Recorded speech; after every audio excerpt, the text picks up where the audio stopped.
गौरी सीतानाथ प्रेमानंदे अगवारे हरि हरि बोलो निताई गौरी सीतानाथ प्रेमानंदे अगवार हरि हरि बोलो निताई गौरी सीतानाथ प्रेमानंदे अगवार हरि हरि बोलो।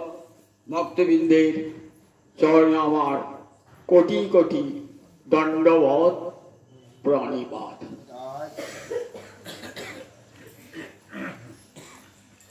श्रीमद् भागवतेर दशम स्कंधे भ्रमर गीतार कथा आमरा आस्वादन करছি। कृष्ण मथुराय कृष्ण विरहे ब्रजगोपीगण विरहिणी उद्धव एसेছেন गोविंदेर एकांत प्रियतम घनिष्ठ सुहृद बृंदावन एसेছেন ब्रजगोपीगण के सांत्वना दान करবার জন্য।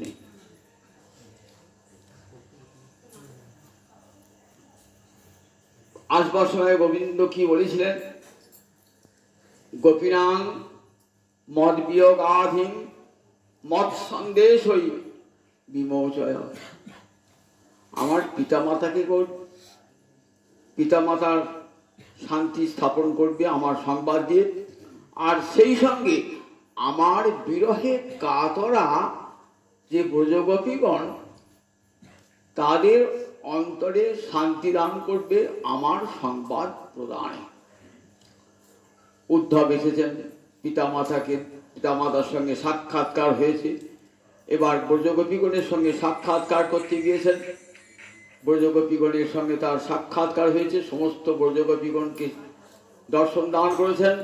এইবার এক নিভৃত নিকুঞ্জে অষ্টশক্তি পরিবৃতা রাধারানীকে दर्शन করছেন।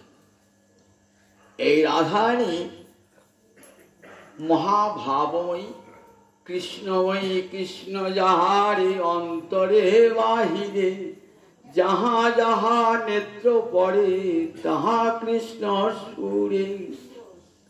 कविराज गोस्वामी पाद एक पयारे राधारानी परिचय दिয়েছেন। कृष्णमयी कृष्ण जाहारे अंतरे बाहिरे जहाँ जहाँ नेत्र पड़े तहाँ कृष्ण सुरे। राधारानी आमार कृष्णमयी। कृष्णमयी बोलले कि बोझाय?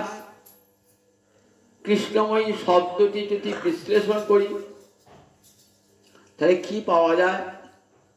कृष्ण এই শব্দের সঙ্গে একটি তদ্ধিত প্রত্যয় ময়, তাহলে কৃষ্ণময় হয়ে যায়। स्त्रीलिंगे कृष्णमयी मय प्रत्ययटी एक अर्थ हलो प्राचुर्य। अनंत कृष्ण प्रेम जार हृदय। आमरा बोली जखन একটা জায়গা জলে ভর্তি হয়ে গেছে কি বলি? স্থানটি জলময় বলি না? এত জল সেখানে জলটিকে জলময় বলি। এত প্রাচুর্য, সেই প্রাচুর্যকে আমরা ময়ের শব্দ ময়ের প্রত্যয় প্রয়োগ করে বোঝাই। ঠিক তেমনি কৃষ্ণময়ী আবার আর একটা অর্থে ময়ের প্রত্যয় হয় বিকার অর্থে। বিকার মানে যেটি সোনার জিনিসটাকে বলে স্বর্ণময় হিরণ্ময়। হিরণ্ময় মানে সোনার দ্বারা তৈরি বস্তুকে আমরা কি বলি? হিরণ্ময় বলি।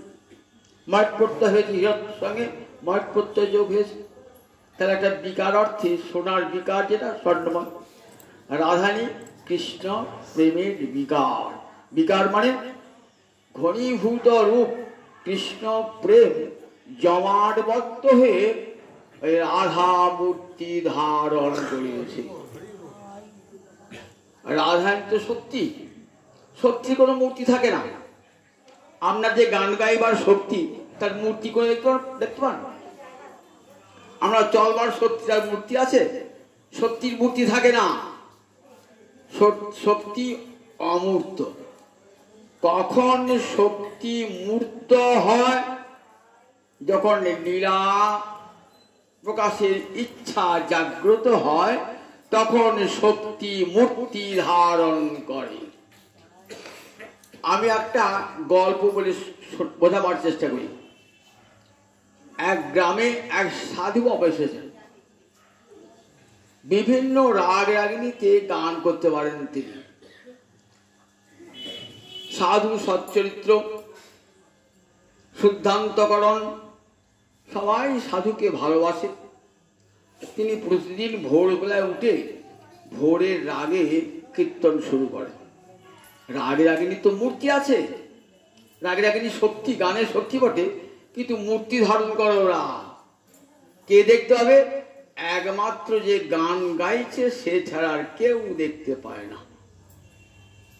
যেমন তানসেন, তানসেনের গুরুদেব ছিল হরিদাস স্বামী, বাঁকে বিহারীর সেবক। এর একবার রাগ রাগিনীকে একবার সম্মুখে আনতেন, বিভোর হিসেবে গান করতে করতে। তাই সাধু বাবা ভোরবেলায় এক রাগিনীতে গান আরম্ভ করেছেন। তখন সেই রাগিনী মূর্তি ধারণ করে, এক অপূর্ব সুন্দরী রমণী মূর্তি ধারণ করে সাধু বাবার কাছে বসে আছে। গ্রামের লোকের দুয়ারে উঠেছে, উঠে দেখছেন সাধু বাবাকে তো আমরা চরিত্রবান মানুষ বলে জানতাম, কোনোদিন কোনো নারী সঙ্গ দর্শন করি নাই। আজ কেন দেখছি সাধু বাবার স্বপ্নে একটা অপূর্ব সুন্দরী রমণী। সাধু বাবা গান গাইতে গাইতে দেখছি একটা একটা করে আস্তে আস্তে দুই চারটে লোক জড় হচ্ছে, সবাই দেখাচ্ছে, দেখো সাধু বাবা। কারণ ভণ্ড দেখেছ, আমাদের কাছে কত সাধু সাজে, আর দেখো সম্মুখে একটা সুন্দরী রমণী রয়েছে সাধু বাবার। দু চারটে লোক ঝুঁকছে, বুঝতে পেরেছেন সাধু বাবা। সাধু বাবা গান গাইছেন, একদিকে হাতে ইশারা করে ডাকছে। সবাই সাধু বাবার কাছে বসেছেন। বললেন, কি দেখছো তোমরা? তা বললেন, আপনার সম্মুখে দেখি এক অপূর্ব সুন্দরী রমণী বসে রয়েছে। আপনি তো জানি আমি দাড়ি সঙ্গবিহীন, নারীর মুখ দর্শন করেন না। ও, এই কথা। দেখবেন এই নারীটি কিন্তু এই জগতের নয়। দেখো আমি যে রাগটি আরম্ভ করেছি, সেই রাগের মূর্তি ধারণ করে এই নারীটি এসেছেন। আবার দেখো আস্তে আস্তে আস্তে কেমন করে নারীটি মিলিয়ে যাবে। দেখো আবার গানটি আরম্ভ করেছেন, ধীরে ধীরে ধীরে ধীরে ধীরে ধীরে সে রাগিনী মূর্তি মিলিয়ে গেল। দেখলে? তাহলে এই নারীটি কিন্তু এই জগতের নয়, ওই গানের শক্তিটা নারী মূর্তি ধারণ করে এসেছিলেন। তাহলে গুরুদেব গোপীরা ঠিক এইরকমই মূর্তি। এই জগতের রমণী দ্বারা নন, এই জগতের রমণী দ্বারা নন। গোবিন্দ নিয়ে এসছে লীলা কাটবার জন্য এক রাধা রানী, তারই মূরতি কৃষ্ণ প্রেমের বিকার।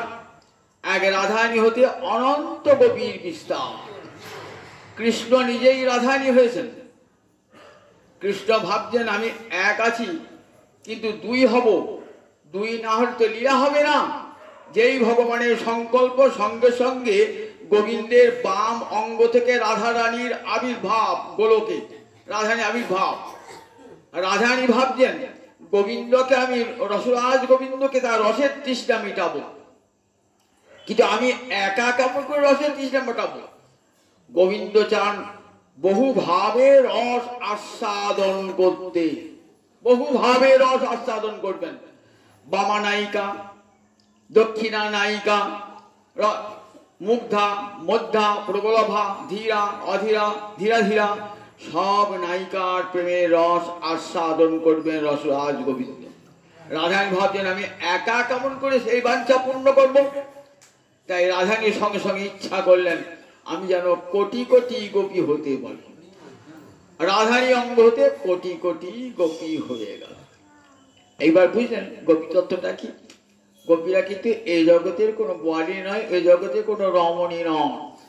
গোবিন্দের শক্তি নারী মূর্তি ধারণ করেছেন। কবিরাজ গোস্বামী পদ একটা সুন্দর কথা দিয়ে বুঝিয়ে দিলেন। রাধা কৃষ্ণ এক আত্মা দুই দেহ ধরি। এক আত্মা দেহ দুটো, কিন্তু দেখুন আমাদের প্রত্যেকে আত্মা জটা তটা দেহ। আমার একটা আত্মা আমার দেহ, আপনার আত্মা আপনার দেহ, আপনার আত্মা আমার দেহ। কিন্তু রাধা কৃষ্ণ এক আত্মা, দেহ দুটো কিন্তু আত্মা একটাই। তাহলে বুঝতে পারছেন যে গোবিন্দ রাধারানী আর কেউ নন, গোবিন্দেরই আত্মা, গোবিন্দেরই আত্মা।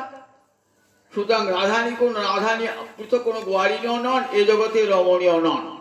শুধু লীলাস আস্বাদন করবার জন্য তার রাসলীলা আমরা দেখি গোবিন্দ নিজের সঙ্গে নিজের রস আস্বাদন করছে। একে কি বলে? সাস্বাদন লীলা। স মানে নিজেকেই আস্বাদন করছেন গোবিন্দ। শক্তি মূর্তি ধারণ করেছেন এখানে। কাচিন মধুকরং দৃष्ट्वा ধ্যায়ন্তি কৃষ্ণ সঙ্গমম প্রিয় প্রস্থাপিতং দূতং কল্পয়িত্বা ইদম অব্রবীত। সুখদেব বলছেন, মহারাজ উদ্যোগে সে দেখছেন একটা কাচিত এক রমণী। কোন এক রমণী? কাচিত, নাম করেন নাই। সেই রানীকে বলেন যে ভাগবতের রাধারানীর নাম নাই, ভাগবতের রাধারানীর নামে নিষেধ ছিল। ব্রজ গোপীরা নিষেধ করেছিলেন সুখদেবকে। সুখদেব কে ছিল? রাধারানীর কুঞ্জের সুখ পাখি। বলছেন তুমি যখন সুখদেব হয়ে আমার লীলা বর্ণনা করবে, আমার নাম বা আমার সখীদের নাম কোথাও উল্লেখ করবে না। কেন করবে না? বলছে লীলাটা পরকীয়া ভাবে হবে, তো কাজী সেটা নাম করো না। আবার সনাতন পাক বৃহৎ ভাগবতামৃতে বলছেন যে সুখদেব যদি রাধারানীর নাম উল্লেখ করে ফেলতেন তাহলে সুখদেব আর এই 7 দিন ভাগবত পাঠ করতে পারতেন না। রাধারানীর নাম উচ্চারণ মাত্রেই সুখদেব মূর্ছাগত হতেন, আর নাম 7 দিন ভাগবত পাঠ বলা হতো না। তাই ভাগবতে স্পষ্টভাবে রাধার নাম নাই, কিন্তু অন্যান্য পুরাণে আছে। এখানে কাচিত মানে ক মানে প্রেম সুখ, আর আ মানে সমগ্র রূপে, আর চিত মানে জ্ঞান। অর্থাৎ সমগ্র রূপে প্রেমের সুখের জ্ঞান যার আছে তিনি হলেন রাধা। তাহলে প্রেম সুখের জ্ঞান একমাত্র সমগ্র রূপে কার মধ্যে আছে? বললেন একমাত্র রাধারানী। আমার মাধুর্যামৃত আস্বাদে সকলে। সব গোপী আমার মাধুর্য আস্বাদন করে, কিন্তু রাধারানী আমার মাধুর্যামৃত আস্বাদে সকলই, সবটাই পরিপূর্ণ রূপে আস্বাদন করেন এই মহাভাবময়ী রাধারানী। রাধারানী ছাড়া কৃষ্ণ মাধুর্য সমগ্র রূপে আর কেউ আস্বাদন করতে পারেন না কোন গোপী। একমাত্র রাধারানী, একলি রাধাকে তাহা হয় যে সম্ভব, একমাত্র রাধাকে। তাই রাধারানী পরমাশক্তি রাধারানী কৃষ্ণময়ী। কৃষ্ণ যাহারি অন্তরে বাহিরে, যাহা যাহা নেত্র পড়ে তাহা কৃষ্ণ স্ফুরে। আমি যদি নয়নে মুদে থাকি, আমি অন্তরে গোবিন্দ দেখি। আবার নয়ন মেলিয়া দেখি শ্যাম। নয়ন মুদ্রিত করে কৃষ্ণকে দর্শন করছেন, আবার নয়ন যখন উন্মিলন করছেন তখনও কৃষ্ণকে দর্শন করছেন। আমি যদি চলে যাই পথে, শ্যামে যায় মোর সাথে সাথে। চরণে চরণ ঠেকাইয়া। আমি যখন যাচ্ছি আমার সঙ্গে সঙ্গে শ্যাম সুন্দর চলেছেন। কেমন যাচ্ছেন? চরণে চরণ ঠেকাইয়া। তার সত্যি করে যাচ্ছিলেন কি? বললেন না, ভাবে রাধারানী যাচ্ছে রাস্তায় দিয়ে, তো ভাবছেন কৃষ্ণ আমার সঙ্গে আসছে। হে মা, কৃষ্ণের চরণটা আমার চরণের সঙ্গে ঠিকে যাচ্ছে। হেই মা লাজে মরি, লোকে দেখলে বলিবে কি? হেই মা লাজে মরি। সব ভাবে, কিন্তু সত্যিকারের নয়। কৃষ্ণ যাচ্ছেন না। আমি যদি চলে যাই পথে, শ্যামে যায় মোর সাথে সাথে। তার ভাবনা খানা কেমন দেখুন। অন্তর জুড়ে কৃষ্ণ হব না, অন্তর জুড়ে যাচ্ছেন তো ভাবছেন কৃষ্ণ আমার সঙ্গে সঙ্গে আসছে, আমার চরণটা চরণ ঠিকিয়ে দিয়েছে। ভাবে, সবটাই ভাবেতে, কিন্তু সবটাই ভাবেতে। যদি চলে যায় প্রতি শ্যামে যায় মনের সাথে সাথে, তখন আমি কি করি? আমি ভ্রমেতে ফিরাই আঁখি, সঙ্গে কেউ তো নাই দেখি। আমি আমার চোখটা ফিরিয়ে দেখলাম কৃষ্ণ আমার সঙ্গে আছে কিনা পিছনে। আমি ভ্রমেতে ফিরাই আঁখি, সঙ্গে কেউ তো নাই দেখি। কই আমার কাছে কেউ নাই। তখন মনে থাকি, মনে মুড়ছিয়া। তখন অন্তরে বড় কষ্ট হয়। এতক্ষণ ভাবছিলাম কৃষ্ণ আমার সঙ্গে সঙ্গে আসছেন, যে পিছন ফিরে দেখে কই কৃষ্ণ নাই তো। তাহলে দেখুন রাধানী কেমন, একবার চিন্তা করে দেখুন। সেই রাধানী কাচিৎ বধূকরং দৃष्ट्वा, রাধানী আজ ভাবেতে দেখছেন একটা ভ্রমর এসেছে, চরণের কাছে গুনগুন গুনগুন গুনগুন করছে, যেন কৃষ্ণ গুণগান গাইছে। অদ্ভুত দেখুন রাধানী। মিলনকালে মান হয়, বিরহে কোথাও মান শুনেছেন? বিরহে মান হয় না, মিলনকালে মান হয়। আর বিরহকালে তো রাধানী তখন তো প্রসিত ভর্তিকা, তখন কৃষ্ণ দূরে, তখন তো প্রসিত ভর্তিকা নায়িকা, নায়ক বিদেশ আছে, তার মান হয় নাকি? কাছে থাকতে মান হবে। রাধানী মান, গোবিন্দ নাই। মাথুর বিরহে আমার রাধানী কাঁদছেন, মাথুর বিরহে তখন তার মান। রাধানী সবটাই অদ্ভুত। কাচিন মধুকরং দৃष्ट्वा, কি ভাবছেন? কৃষ্ণ ধ্যায়ন্তী কৃষ্ণ, তার মানটা হলো ধ্যায়ন্তী কৃষ্ণ সঙ্গমম। ধ্যান করছেন মনে মনে, কৃষ্ণ আমাকে ছেড়ে মথুরায় আছেন তো, মথুরা পুরো রমণীগণের সঙ্গে মিলনে আছেন। কি করছেন? আমার মান ভাঙাবার জন্য একটা দুধ পাঠিয়ে দিয়েছেন। ওই দুধটা একবার আয়াতিচ জাতিচ, একবার আমার কাছে আসছে আর একবার মথুরা ফিরে যাচ্ছে। আয়াতিচ জাতিচ, একবার যাচ্ছে একবার আসছে। রাধানী ধ্যানে দর্শন করছেন, কাচিন মধুকরং দৃष्ट्वा, ধ্যায়ন্তী কৃষ্ণ সঙ্গমম। কৃষ্ণ মিলন চিন্তা করছেন মথুরাপুর রমণীগণের সঙ্গে। প্রিয় প্রস্থাপিত দ্রুতম, কৃষ্ণ নিজে এসেছেন, আমার মান ভাঙাতে পারেন নাই। তাই এবার কি করেছেন? প্রস্থাপিত দ্রুতম, একটা দুধ পাঠিয়ে দিয়েছে, যে দুধে সে আমার মান ভাঙাবে। এটি রাধানী মনে ভাবনা। উদ্ধব দূরে দাঁড়িয়ে আছেন, দেখছেন উদ্ধব। অনেকে বলেছেন কৃষ্ণই একটা ভ্রমর রূপ ধারণ করে এসেছে। রাধানীর মহিমা যাতে উদ্ধবের কাছে প্রকট হয়ে ওঠে, তাই কৃষ্ণই ভ্রমর মূর্তি ধারণ করে এসেছেন। আবার কেউ কেউ বলেছে না, উদ্ধবকে রাধারানী ভ্রমর বলে মনে করছেন। আবার কারু মতে সত্যি একটা ভ্রমর এসে গুনগুন গুনগুন করছে। তিনটে মত আছে। কাচিন মধুকরং দৃष्ट्वा ধ্যায়ন্তী কৃষ্ণ প্রিয় প্রস্থাপিত দ্রুতম। দেখছেন মধুকরটা একবারে চরণ ছোবো হচ্ছে। ছবি না চরণ আমার মধুপ কিতব বন্ধ মাস প্রসাংঘ্রিন। এবার এই শ্লোকটা আগের দিন আলোচনা করছি, আমি শুনে যাচ্ছি পরবর্তী শ্লোকটা বোঝবার জন্য। মাস প্রসাংঘ্রিন, আমার মাস পৃষ, ছবি না, মা মানে না, মাস পৃষ অঙ্ঘ্রিং, অঙ্ঘ্রি মানে চরণ, ছবি না। তুই কিতব বন্ধ, তুই কপটের বন্ধু, আমার চরণ ছবি না। ঠাকুরানী তোমার চরণ ছোবার যোগ্যতা আমার আছে। কেন আছে? আমি তোমার প্রাণ পুষ্ট গোবিন্দের কাছ থেকে আসছি, চরণ ছুতে পারি। বলছে ছুতে পারতিস, কিন্তু ছুতে পাবি না। কারণ জানিস তুই মধুপ, তুই মদ্যপান করেছিস। যারা মদ্যপান করে তাদেরকে পাতক বলে, জানিস তো। আর সেই পাতক যদি স্পর্শ করে, সেই পাতকত্ব দোষটা লেগে যাবে। কি করে আমি মদ্যপান করছি বুঝলেন? ওই যে তোর মাথাটা ঘুরছে মাতালের মতো, মাথালের মতো। তা বলছে এটা আমার স্বভাব, আমি মদ্যপান করি নাই। বলছে আমি যখন আসিলাম রাস্তায়, আমার ক্ষুধা পেয়েছিল। কি ক্ষুধা পেয়েছিল? আমি একটা ফুলের বনে বসে ফুলের মধু খেয়েছিলাম, ফুলের মধু খেয়েছিলাম। আচ্ছা, তুই আমাকে ফাঁকি দেবার চেষ্টা করছিস তো? দেখ, তুই যে বাতাল তার প্রমাণ দেখবি। মাথালে বুদ্ধি থাকে না? তুই আমার মান ভাঙাতে এসেছিস কি করে? না, মুখেতে কুমকুমের দাগ লাগিয়ে এসেছি। ওই কুমকুমটা কাদের বক্ষে ছিল? ওই মথুরাপুর রমণীগণের বক্ষের কুমকুম।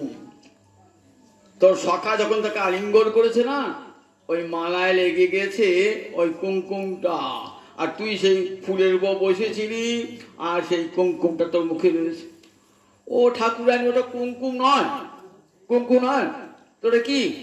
ওই যখন আমি মধু খাচ্ছিলাম না, তখন ফুলের পরাগ লেগে গেছে, পরাগ লেগে গেছে। আমাকে ফাঁকি দিয়ে চেষ্টা করছিস? যা, তুই আমার অঙ্গ স্পর্শ, আমার চরণ স্পর্শ করবি না। দেখছেন ভ্রমরটা রাধারানীর চরণ থেকে যেন অন্য জায়গা দিয়ে হাত দিবা আসছে। এই আমার সখীদের, আমার সহচরী করে চরণ স্পর্শ করবি? ওদেরও করবি না, বলা আছে। মানে আমাদের, আমার তো করবি না। আমার সখীরা সব আমারই সমান, জানিস? ওদের চরণেরও কত দাম জানিস? কতদিন তোর সখা মান ভাঙাবার জন্যে আমার চরণ সাধনা করেছে। আমার যখন পারে নাই, তখন সখীগণের চরণ স্পর্শ করতে গিয়েছে, জানিস? আমার যেমন চরণের মূল্য, আমার সখীগণের চরণের তেমনি মূল্য। ওই সখীদের চরণ স্পর্শ করবার অধিকার তোর নাই। প্রাচীন মধুকরম দৃষ্টা ধ্যায়ন্তী মধুপক্ষী বন্ধু মাস প্রসাঙ্গী শপথ না কুচ বিলুত মালা কুঙ্কুম শস্যহীনম। শপথ না কুচ বলে সতীনের বক্ষের কুমকুম মুখে লাগিয়ে তুই আমার মান ভাঙাতে এসেছিস। বহুতু মধুপতি স্তন মানি নাং প্রসাদন। যা, তুই মথুরায় ফিরে যা। এখানে এসে কোনো লাভ হবে না। মথুরায় ফিরে যা। মথুরায় গিয়ে সেখানে ওই মধুপতি গোবিন্দের যত মানিনী আছে না, অনেক মথুরা পুরো রমণী আছে। একজনের সঙ্গে যখন গোবিন্দ মিলনে থাকবে, অপরজন মান করবে, তার মানটা ভাঙাবি। আবার একজন মিলনে আবার একজন মান করবে। এমনি করে মথুরাপুরে বহু রমণী আছে, তারা মান করবে, আর তুই একে একে মান ভাঙাবি। সারাদিন, সারা জীবন, সারা বছর তোর কেটে যাবে। তবে যদু সদস্যী বিড়ম্বম, আমরা তো আলাভোলা গোয়ালি নেই, আমাদের কাছে বিপদে পড়েছি নাই। কিন্তু এইবার মধুপুরে গিয়ে তুই বিপদে পড়ে যাবি, কিন্তু যদু সদস্যী বিড়ম্বম। জানিস তো, মথুরা পুরো রমণীগণ না, তাও তো আমাদের মতো আলাফলা গোয়ালিনী নয়। তারা মধুনগরী যোশিতা সবহুরস পণ্ডিতা। তারা মধুনগরী যোশিতা সবহুরস পণ্ডিতা। বললেন দেখো, তারা মধুনগরের অর্থাৎ তারা নগরবাসিনী রমণী, তারা প্রেমের ছলা কলায় বিদগ্ধা। আর আমরা তো রাখালের মতো গরু চড়াই, রাখাল বালিকা। সুতরাং আমরা অন্তরে সরলা বালিকা, গ্রাম্য পশু বালিকা আমরা। আর আমরা কি কখনো শ্যামসুখের ভোগ্য হতে পারি? যা, মথুরায় যা, দেখ আমাদের এখানে কেউ তার দোষ ত্রুটি ধরে নাই। কিন্তু যদু সদস্যী দেখি মথুরাপুরে গিয়ে কিন্তু তোকে অনেক অশেষ লাঞ্ছনা ভোগ করতে হবে। কিরকম? তোর মতন দুধ যদি কৃষ্ণের থাকে না, তাহলে কৃষ্ণ ধরা পড়ে যাবে। যখনই একটা রমণীর কাছে যাবে, একটা রমণী মান ভাঙাবার জন্যে, তখন তারা ধরে ফেলবে এবং তাদের স্বামীরা পতিরা ধরে ফেলবে। তখন কিন্তু তোর অশেষ লাঞ্ছনা ভোগ করতে হবে। যদু সদস্যী বিড়ম্বম যস্য দূত স্তম ইদৃক। তুমি যার দূত হয়ে চলেছ, তাকে কষ্ট ভোগ করতে হবে। এখানে আমাদের পতিরা সব রাখাল তো গোয়ালা, তারা কিছু ভাবেও নাই কৃষ্ণের সম্বন্ধে। কিন্তু ওখানে গিয়ে তখন বুঝবে, যখন দেখবে যে দেখো নন্দরাজার নন্দন এসে, এই বসুদেব নন্দন এখানে এসে আমাদের মধুবনের পাতিব্রত্য ধর্ম নাশ করছে, তখন তারা মথুরাপুরে পুরুষেরা ছেড়ে দেবে না। কিন্তু তখন দেখো, তোমাকেও কিন্তু অশেষ লাঞ্ছনা ভোগ করতে হবে। এই দুধগিরি করতে গিয়ে তোমার কাপড়টা প্রকাশ পেয়ে যাবে। যাও, বহুত যাও, সেখানে চলে যাও, এখানে কোনো প্রয়োজন নাই। ভ্রমরটা যাচ্ছে না, গুনগুন করছে। তখন বলছে, আচ্ছা কিসের গুণ গাইছিস? কিসের গুণ গাইছিস? শোন, তার তো কোনো গুণ নাই, সবটাই তার দোষ। ঠাকুরানী শাস্ত্রে কি বলেছে জানো? যে কৃষ্ণের 8টা দোষ যা থাকে মানুষের থাকে, অষ্টাদোষ, মহাদোষ বিবর্জিত। নিদ্রা, তন্দ্রা, আলস্য, হিংসা, ক্রোধ, মিথ্যা, এইসব দোষগুলো ভগবানের থাকে না। অষ্টাদশ মহাদোষ বর্জিত কৃষ্ণতন্ত্র। তাহলে তুমি তাকে দোষের কথা বলছো কেন?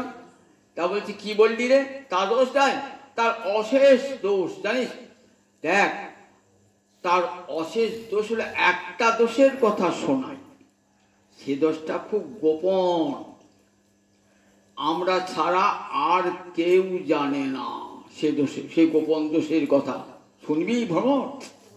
সকৃত অধর সুধাং সাং মোহিনী পায়িত্ব। সকৃত একবার মাত্র অধর সুধা আমাদের পান করিয়ে সুমনস ইব তত্ত্বজি ভবাদ্রিক। দেখ, তোরা যেমন ফুলের মধু খেয়ে পালিয়ে যাস, ঠিক তেমনি করে একবার আমাদেরকে অধর সুধা পান করিয়ে কৃষ্ণ আমাদেরকে ত্যাগ করিস। তোরা পান করিয়ে ত্যাগ করিস, আর সে আমাদের পান করিয়ে ত্যাগ করিস। সকৃত একবার অধর সুধাং মোহিনী পায়ুক্তা। অধর সুধা কৃষ্ণের অধমৃত, কৃষ্ণ গুণ সুচরিত। সুধা সাহারে সাধু বিনিন্দন, তার সাধে যে না জানে জন্মিয়া নাম হইল কেন। সে রসনাহা ভেক জিহ্বা সম। সকৃত অধর সুধাং পায়িত্বা। একবার সেই অধর সুধা, অধরামৃত আমাদেরকে পায়িত্ব মানে পান করিয়ে, তত্ত্বাজে ত্যাগ করলেন। কেমন ভবাদ্রিক, তোদের মতো, তোরা যেমন মধু পান করে ফুলটাকে পরিত্যাগ করিস, ঠিক তেমনি ফুরালে মধু, ভোমরা মধু ফুল পানে না ধায়। যেই থাকলে মধু, ভোমরা মধু ফুলের পানে ধায়। মধু থাকলে পরে ভোমর মধু ছুটে যায়, আর ফুরালে মধু, ভোমরা মধু ফুল পানে না চায়, আর একবার চেয়েও দেখায় না।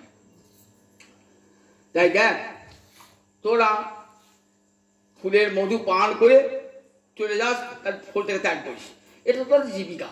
কারণ তোর খাবি কি তোরা, সেই জন্য তোরা ফুলের মধু খাস, তার তো তোর দোষ নাই। কিন্তু দেখ, কৃষ্ণ কি করছে, আমাদেরকে পান করিয়েছি। সকৃত অধর সুধাং পায়িত্বা। একবার অধর সুধা আমাদেরকে পান করিয়ে তত্ত্বাজে ত্যাগ করলেন, অসমান আমাদেরকে ত্যাগ করলেন ভবাদ্রিক। কেমন সুমন শিব, তোমরা যেমন ফুলকে পরিত্যাগ করো, সুমন মানে ফুল, ফুলকে ত্যাগ করে, তেমনি সুমন শৈব, ফুলকে যেমন ত্যাগ করে তোমরা চলে যাও, তেমনি ফুলের বদল সুন্দর মন আমাদেরকে গোপীগণকে ত্যাগ করে কৃষ্ণ চলে গেলেন। আমাদেরকে অধর সুধা একবার পান করি। সকৃত অধর সুধা, সকৃত মানে একবার। দেখুন, একবার তো পান করেন নাই, বহুবার। আমাদের যে একটা রাস রজনী, এক ব্রহ্মরাত্রি মানে 4000 যুগ, এক ব্রহ্মরাত্রি ধরে রাস হয়েছে। কতবার গোবিন্দ গোপীদের অধরামৃত পান করেছেন। কিন্তু রাধারানীর অনন্ত পিপাসা, তৃষ্ণা শান্তি নহে, তৃষ্ণা বারে বারবার। মনে হচ্ছে যেন সহস্র রজনী অধরামৃত পান করেও রাধারানী মনে হচ্ছে একবার মাত্র অধরামৃত পান করেছি। তৃষ্ণা শান্তি নহে, তৃষ্ণা বারে নিরন্তর। জনম অবধি হাম রূপ নেহারুন, নয়ন না তিরপিত ভেল।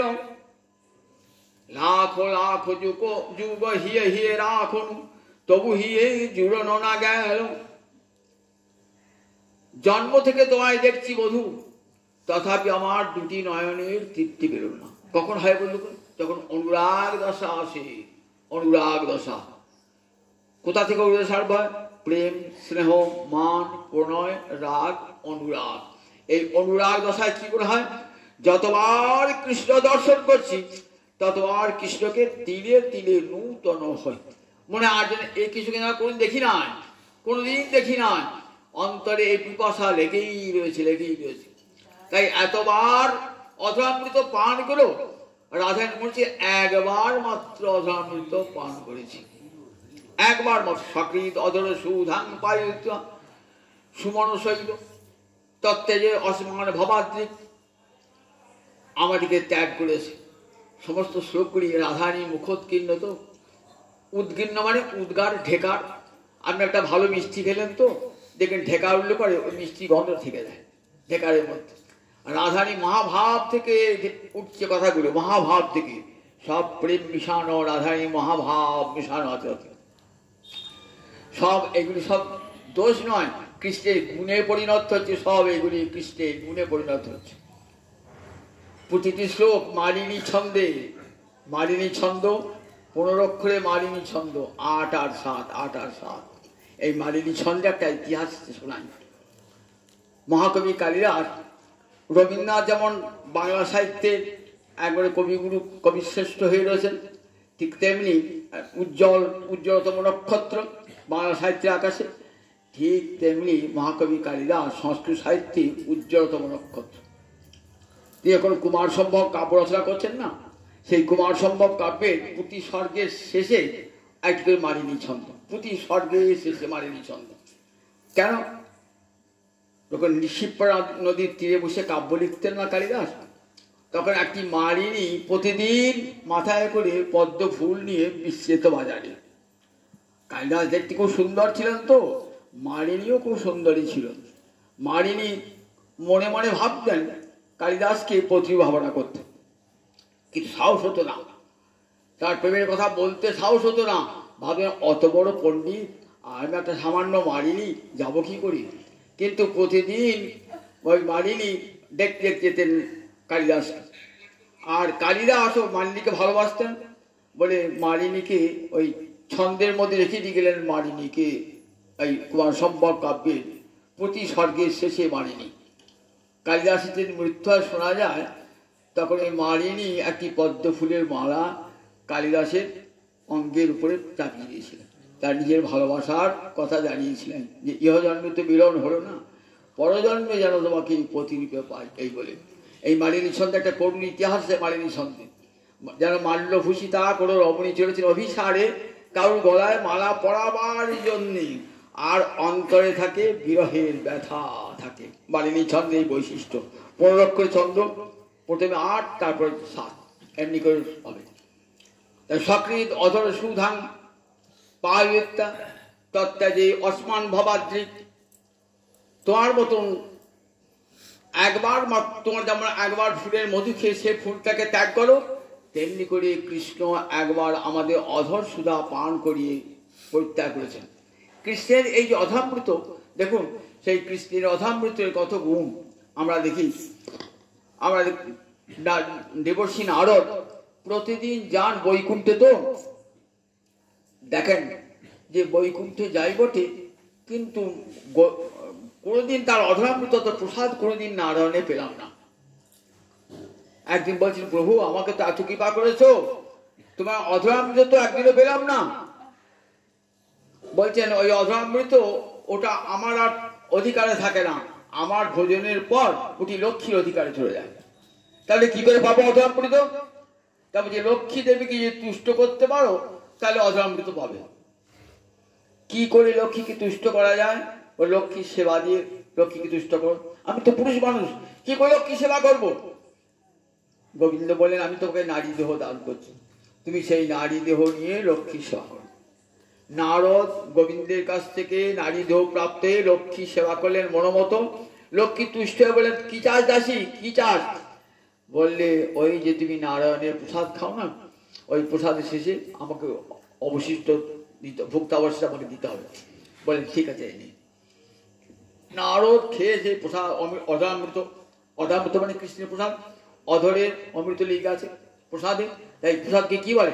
অধরামৃত। যখন প্রসাদ খাচ্ছেন কি বলে? সাধু সাবধান, ফের করো অবধান। দেখেন ধোয়া বলে, ডাল ভাত মনে করো না, এটা কৃষ্ণের অধরামৃত, ভাববে সব কৃষ্ণের অধরামৃত। সেই অধরামৃত খেয়ে এত আনন্দ না। কোথায় এসেছেন? একবার এসেছেন কৈলাসে, নাচতে নাচতে এসেছেন। শিব বলছে এত আনন্দ কিসের গো? তা বলে জানো, আজ আমি গোবিন্দের অধরামৃত পেয়েছি। তা গোবিন্দের অধরামৃত পেলে আমাকে দিলে, আমি তোমার তো হরিয় রক্তা বন্ধু, আমাকে দিলে না? তা বলছে প্রসাদ পেয়ে বলে প্রসাদ প্রাপ্তি মাত্র ভক্তব্যম, তো আমি খেয়ে নিই সঙ্গে সঙ্গে। এই দেখো এই নখের কোণে একটু লেগে গেছে, খাও, আঙুলটা পুড়ে দিলে খাও। সেই দেখেই মহাদেব নৃত্য করতে আরম্ভ করেছে। মহাদেবের নৃত্য, নারদের নৃত্য। দেবী দুর্গা সাহায্য, পার্বতী সাহায্য, হ্যাঁ গো, দুই বন্ধে নাচছো, কি ব্যাপার? তা বলে জানো, নারদ আজকে কৃষ্ণের অধরামৃত এনে দিয়েছে আমাকে, তাই দেখো, তাই কৃষ্ণ প্রেমের পাগল হয়ে নাচ নৃত্য করছে। তা বলে আমি তো অর্ধাঙ্গিনী, তাহলে আমাকে অর্ধেক দেওয়া উচিত ছিল না? তা বললে দেখো, কৃষ্ণের প্রসাদ পাওয়া মাত্র ভুলে গেছি, সামান্য নখের কোণে ছিল, খেয়েছি তো, ঠিক আছে, তুমি তো আমাকে অধরামৃত দিলে না, অধরামৃত দিলে না।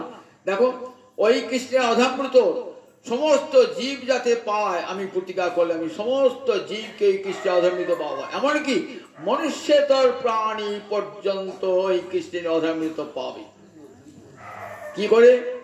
কলিতে দারু ব্রহ্মরূপে নিয়ে যাব ভগবান শ্রীহরিকে, এবং তার প্রসাদ নর্দমার কৃমিকীট পর্যন্ত পাবে।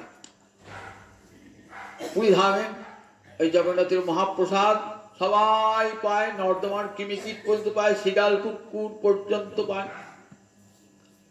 জগন্নাথের ভোগ হবে, সেই ভোগটা কোথায় যায় বলুন দেখি?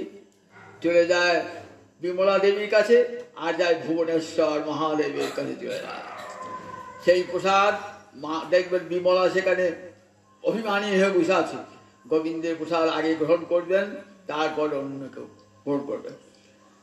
জগৎকে দিলেন, আমি প্রসাদ মহাপ্রসাদ সকলের মধ্যে যাতে পায়, তাদের আমি তার ব্যবস্থা করব। তাই এই কৃষ্ণের অধরামৃত আজকে মহাপ্রভু জগন্নাথ মন্দিরে গিয়েছেন, তখন দাঁড়িয়ে বলছে আমাকে, আমার প্রাণনাথকে দেখাবে। যাচ্ছেন মহাপ্রভু ভাবি বিহ্বল হয়ে, দাঁড়িয়ে হাত ধরে নিয়ে যাচ্ছেন। দাঁড়িয়ে দেখছেন জগন্নাথ দর্শন করছেন, দর্শন করতে করতে গরুর স্তম্ভের তলে আছে এক নিম্ন খালে, সে খালে ভরিল অশ্রু জলে, টাস টাস টাস টাস করে জল করতে লাগলো। মহাপ্রভু আরতি হয়ে গেল, গোপাল বল্লভ ভোগ লেগেছে, জগন্নাথের ভোগ, গোপাল বল্লভ ভোগ, মহাপ্রভু প্রসাদ দিলেন। মহাপ্রভু সেই প্রসাদ এসে সুকৃতিলভ্য ফেলালভ, সুকৃতিলভ্য ফেলালভ বলছে। দাঁড়ি বলছে কি অর্থ ইহার? বলে জানো, ফেলা মানে কৃষ্ণের যে ভুক্ত শেষ তার ফেলা নাম, তার এক লভ পায় সেই মাত্রই ভগবান। কৃষ্ণের যে ভুক্ত শেষ তার নাম ফেলা, আর লভ মানে কণা। যেই ভাগ্যবান সুকৃতিলভ্য, কৃষ্ণের কৃপা যার উপর হয়েছে সেই পায় এই ফেলা লভ, কৃষ্ণের। দেখেছেন কৃষ্ণের প্রসাদে মহাপ্রসাদ কত নাম, সুকৃতিলভ্য। মহাপ্রভু নিজে প্রসাদ পেলেন, আবার খুঁটে বেঁধে নিয়ে এলেন। সন্ধ্যাবেলা সব ভক্তগণ গম্ভীরা জমেছেন, তো গোবিন্দ কাছে গোবিন্দ প্রসাদ নিয়ে এসো। সবাইকে প্রসাদে গুণ বর্ণনা করছেন। বলছে আস্বাদ দূরেরও হোক, গন্ধে মাতে মন। আস্বাদ দূরে থাকুক, গন্ধে মন মাতে। প্রসাদ দর্শনে জীবের মুক্তি হয়ে যায়।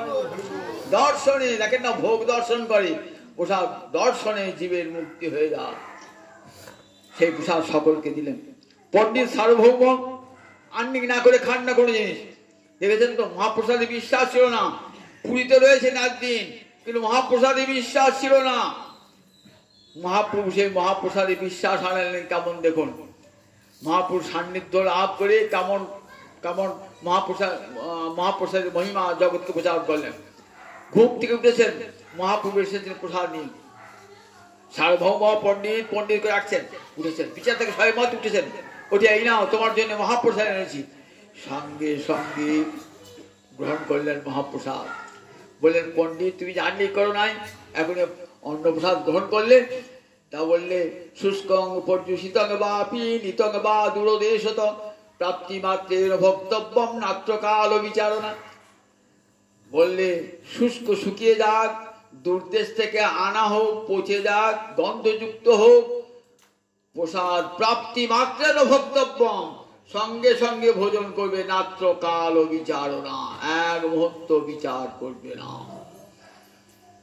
বললেন তাহলে তোমার একদিন যে প্রসাদ মহাপ্রসাদে, আজ তোমার ভববন্ধন খণ্ডন হলো, আজ তুমি বৈকুণ্ঠে গমন করলে। মহাপ্রভু প্রসাদ মহিমা বর্ণনা করছেন। তাহলে করে এই যে কৃষ্ণের অধামৃত কেমন কত গুণযুক্ত কৃষ্ণের অধামৃত, এটি আধানি বলছেন যে কৃষ্ণের অধামৃত বাঁশির উপর রাগ করেছেন। আচ্ছা বংশী শোনো তো, কোন তীর্থে কোন জপ করেছো, কি তপস্যা করেছো যে অবিরত কৃষ্ণের অধামৃত পান করছো? যে অধামৃত একমাত্র আমাদের অধিকার, আর সেই অধিকার তোমার কি করে হলো? অধিকার কি করে হলো? তুমি একটা বাঁশের বাঁশি, অচেতন, তোমার অধিকার কি করে হলো বলো না? কোন তীর্থে কোন কোন তপস্যা করেছো তোমরা, কোন মন্ত্র জপ করেছো, কৃষ্ণের অধামৃত অবিরত পাচ্ছ? সেই অধামৃত কথা বলছেন এই ভ্রমর গীতাতে, সকৃত অধর সুধাং সাং মোহিনী। আচ্ছা তার তোমরা পান করলে কেন? না করতে পারতে তো।